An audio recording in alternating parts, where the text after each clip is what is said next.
తెలంగాణ జాగృతి అధ్యక్షురాలు కవిత హరీష్ రావుని టార్గెట్ చేస్తూ మరోసారి సెటైర్‌ల వర్షం కురిపించింది. అసెంబ్లీ ప్రాంగణంలో మీడియాతో మాట్లాడుతూ హరీష్ రావు ఏం మాట్లాడుతా ఉన్నాడు అసెంబ్లీలో అంటూ ఇటు trouble shooter, bubble shooter Harish Rao అంటారు. మరి ఏం చేస్తా ఉన్నాడు హరీష్ రావు? నీటి గురించి అనేక విధాలుగా ప్రాజెక్ట్‌ల గురించి ఆయనకి ఏం తెలుసు అని గూడా తనను ప్రశ్నించిన తీరైతే కనబడతా ఉంది. ముఖ్యంగా ఏదైతే బీఆర్ఎస్ పార్టీకి ద్రోహం చేస్తున్న వాళ్ళని ఈరోజు బీఆర్ఎస్ పార్టీ ఏదైతే డిప్యూటీ లీడర్‌గా హరీష్ రావుని నియమించడం ఒక హాస్యాస్పదంగా ఉంది అంటూ తను సెటైర్‌ల వర్షం అయితే కురిపించింది.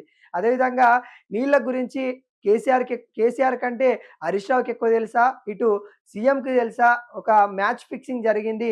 ఆ మ్యాచ్ ఫిక్సింగ్‌లో ఇటు ట్రబుల్ షూటర్ అటేమో సీఎం రేవంత్ రెడ్డి ఉన్నారు అన్నట్టుగా తను చెప్తున్న పరిస్థితి అయితే కనబడతా ఉంది. గత కొద్ది రోజులుగా మనం చూస్తా ఉన్నాం. తను ఏదైతే జాగృతిలో తన కార్యకలాపాలు చేసుకుంటా వెళ్తున్న సమయంలో కూడా హరీష్ రావుని టార్గెట్ చేస్తూ మాట్లాడుతున్న మాటలే మనకు కనబడతా ఉన్నాయి. మరి ఎందుకింత టార్గెట్ చేస్తా ఉన్నది అన్నది గూడా మనం ఇక్కడ ఆలోచించినట్లయితే కొంతవరకి వాళ్ళకి సంబంధించిన విభేదాలు ఏవైతే ఉన్నాయో గత కొద్ది రోజుల నుండి గూడా నడుస్తూనే ఉన్నాయి. ముఖ్యంగా తను బీఆర్ఎస్ పార్టీ నుండి సస్పెండ్ అవ్వడానికి మెయిన్ కారణమే హరీష్ రావు అనే విధంగా తన వ్యాఖ్యలు గూడా మనకైతే కనిపించినాయి. ఒక్కసారి ఏదైతే కేసీఆర్ దేవుడు, కేసీఆర్ చుట్టుపక్కలున్న ఈ దెయ్యాలు అన్నట్టు గూడా తను మాట్లాడిన పరిస్థితి గూడా మనం చూసాము. మరి టార్గెట్ చేస్తూ అంటే బీఆర్ఎస్ నేతలనే టార్గెట్ చేస్తూ కవిత ఎందుకు మాట్లాడుతా ఉంది అన్నట్టు కూడా ఇప్పుడు బీఆర్ఎస్ నేతలు కూడా కొంత కవిత పైన మండిపడతా ఉన్న పరిస్థితి కనబడతా ఉంది. ఏంటి ఈమె ఇట్లా మాట్లాడుతా ఉంది? కేసీఆర్ బిడ్డ కాబట్టి మేము సహిస్తా ఉన్నాం. వేరే వాళ్ళైతే మేము కూడా ఖండించే వాళ్ళం. కానీ మేము ఏం మాట్లాడలేకపోతా ఉన్నాము.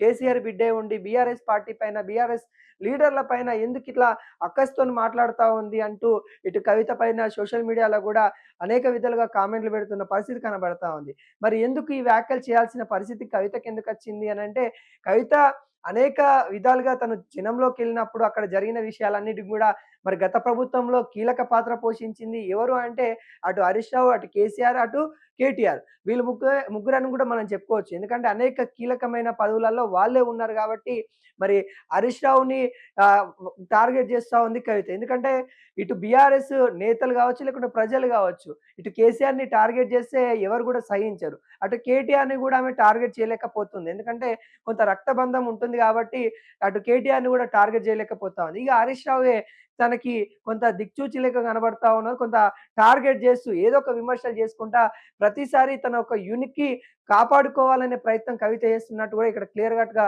కనబడతా ఉంది. హరీష్ రావు పైన అందుకే సెటైర్‌ల వర్షం కురిపించింది అనుకుంటా ఇటు రాజకీయ విశ్లేషకులైతే చెప్తున్న పరిస్థితి కనబడతా ఉంది. ఏది ఏమైనా గాని కవిత హరీష్ రావుని టార్గెట్ జేయడం, హరీష్ రావుకు సంబంధించిన అభిమానులు గూడా కవిత పైన మండిపడతా ఉంటూ ఇటు సోషల్ మీడియాలో గూడా పోస్ట్ పెడుతున్న పరిస్థితి కనబడతా ఉంది. కానీ ఒకవైపు అసెంబ్లీలో ఏదైతే నీటికి సంబంధించిన వివాదాలు జరుగుతా ఉన్నాయి. అనేక విధాలుగా ఇటు ప్రతిపక్షంలో ఉన్న బీఆర్ఎస్ పార్టీకి, ఇటు అధికారంలో ఉన్న కాంగ్రెస్ పార్టీకి 2 పార్టీల మధ్య గూడా వివాదం తారస్థాయికెళ్తున్న మధ్యలో ఇటు జాగృతి అధ్యక్షురాలంటూ ఇటు కవిత రావడం, ఇన్వాల్వ్‌మెంట్ అవ్వడం, తను చేసిన వ్యాఖ్యలు ఇప్పుడు మళ్ళా హాట్ టాపిక్‌గా మారుతా ఉన్న నేపథ్యం కనబడతా ఉంది.